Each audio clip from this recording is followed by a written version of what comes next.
Hello, everyone. So, our topic for today is all about non digital or conventional technology tools for teaching and learning. Teaching becomes rewarding when learners get the most from instructions as manifested in their performance. An important element in engaging learners is when the strategy used in delivering the lessons uses an instructional material. When properly and appropriately used, it can spice up a classroom activity. These instructional materials may come in varied forms. One group refers to the conventional or non digital tools. As you can see in the picture, it is the difference between the non digital tools and digital tools. But for today's video, we are going to focus on the non-digital tools. First, what is non-digital?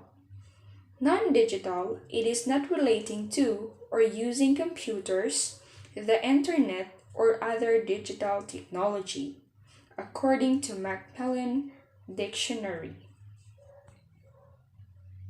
Next is what is non-digital or conventional technology tools for teaching and learning.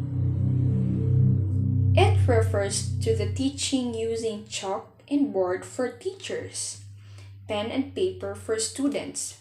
Rather, the teacher uses other methods such as demonstration using examples, lecture methods, question answer methods, among others.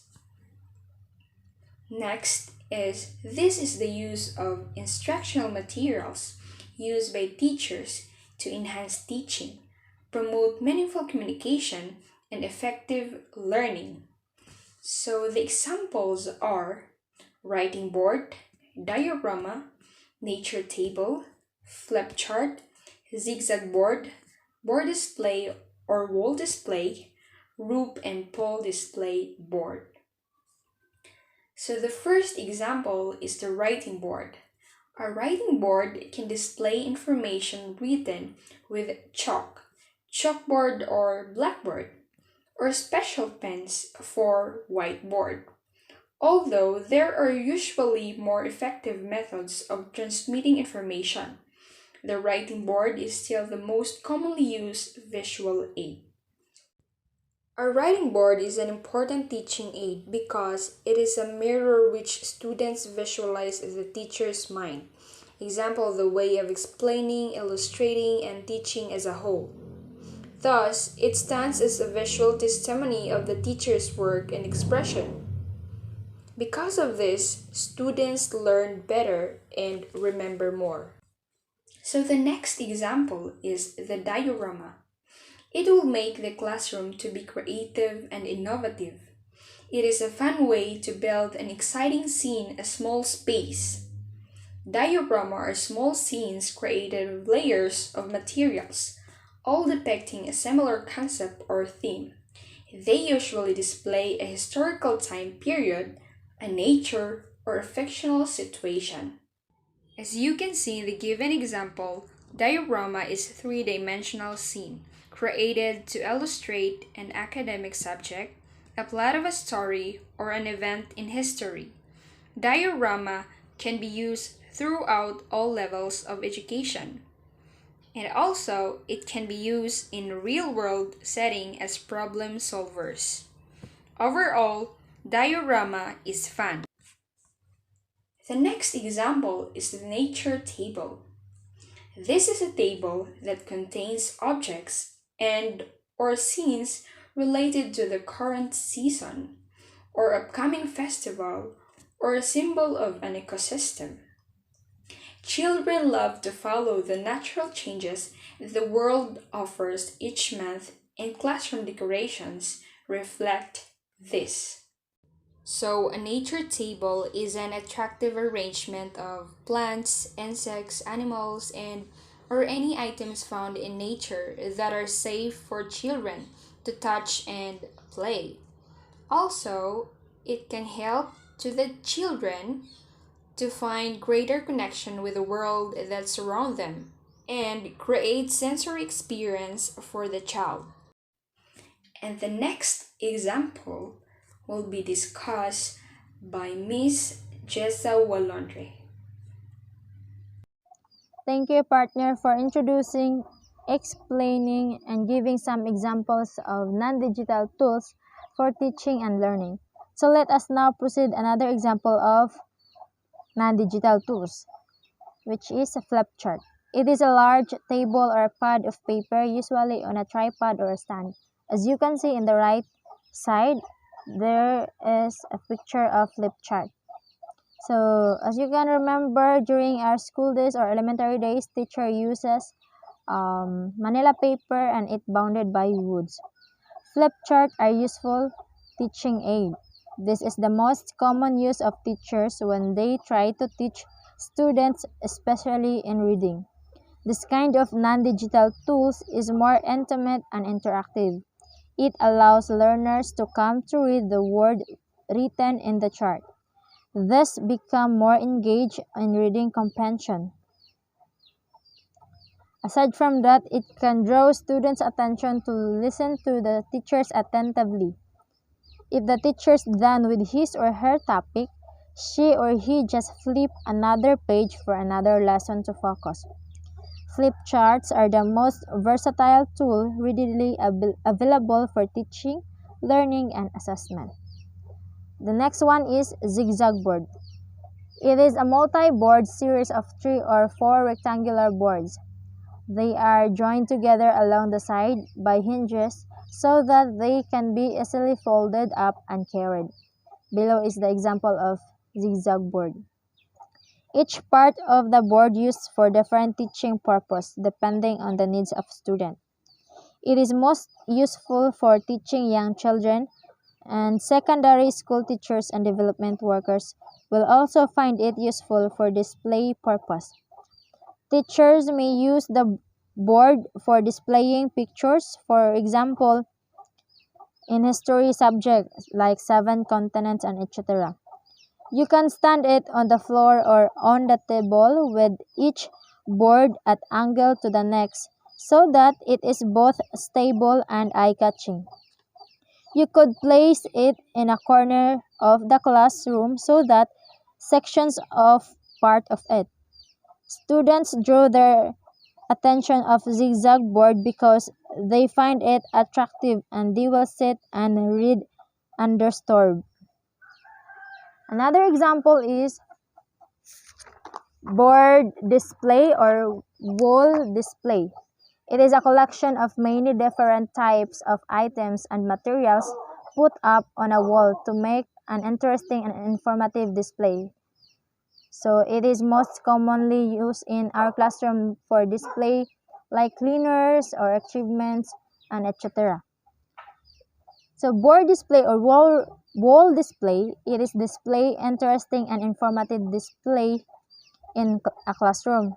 As what I have said a while ago, example, content of the subject like mathematics, it display solving. Science like experiment, and also it display students' own work, achievements, tasks, and in the development work, it can be used to convey information to in the classroom. Last but not the least is rope and pole display board.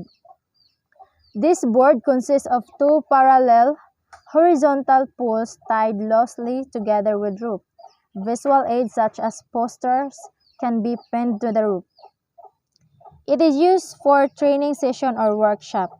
Means it is used for training session. For an instant, teacher is not around or our parents is not around. It was already displayed in the corner. There are tendency for the students to see it so that they can learn even without the teacher's guidance. Putting pictures or anything that helps students to learn, like example alphabetical.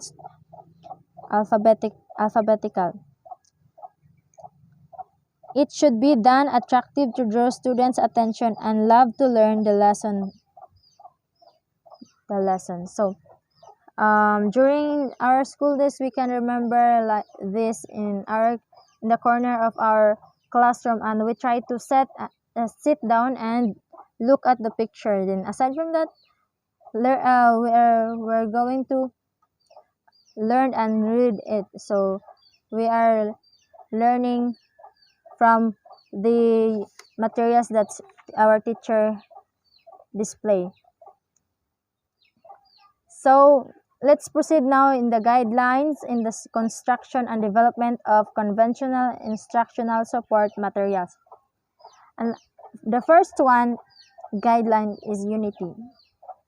Use only one idea for each visual aid, include a headline. So in making non-digital tools for teaching learning of students, we should use only one idea so that the students will not be going to confuse, and include the headline or the main topic of that. Another one is simplicity. Make ideas and relationship simply and easy to recall. So in giving or in making non-digital tools and putting your topic, you should be simple, and your topic should also be easy to recall for the students, so that when you're going to ask them, they can easily and they can recall it directly. Another one is legibility. Make letters big and readable for all in audience. So this is important also because there are some students sit from the back. When you are going to make your instructional material, you should make your letters big so that they can read it even they are in the back of your back seat. Next is consistency. Use the same type, style, and art style. So do not or avoid use different style of your writing, because they were going to confuse, or they cannot read it because the style is make them kanang maglibog o confuse nga. Next is clarity. Avoid type that is too small to read. Avoid all caps. So in making instructional materials or writing, or in making or in writing your instructional material, you should avoid your written in too small to read, because as what I have said, you should write it in a big and readable, so that the last student can able to read it even he or she is in the last seat of your classroom.